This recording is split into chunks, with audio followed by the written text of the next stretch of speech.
Tayo, sumasalya.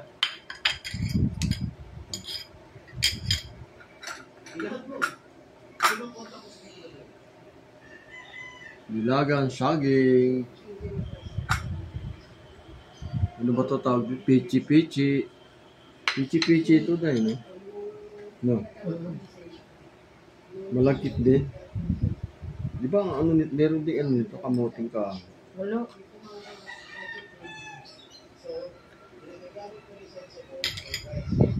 Medyo matamis na. Ano ako sa suman. Salya, suman.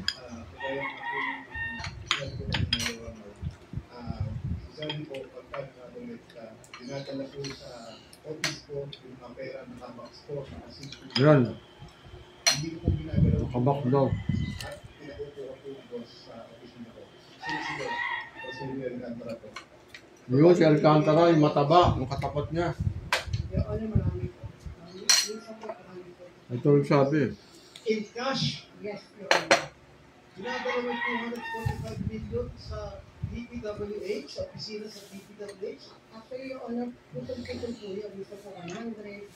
Ilan to? 100 million? Ano yun? Ilan ba yan yun? Green tea. Nasa box po, Your Honor. Isang balikbayan box? Hindi ba kakash yun? Hindi po, marami pong boxes po. Maraming bak, di ba? Hindi ba nakikita naman ngayon? Nakikita nga eh. Sineswerte ka tuwing Sabado.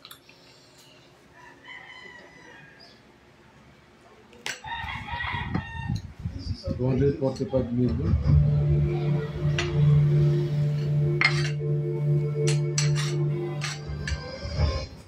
Magandang gabi po, Luzon, Visayas at Mindanao.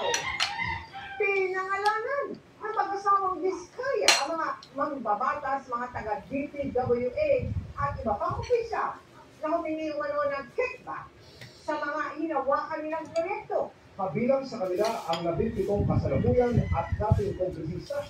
Sabi umano ng karamihan sa kausap nilang taga-DPWH para kay Housekeeper Martin Romualdez at ako Bicol Party List Representative Elizalde po ang pera. Mexico. Nakatutok live si Matthew Tunis.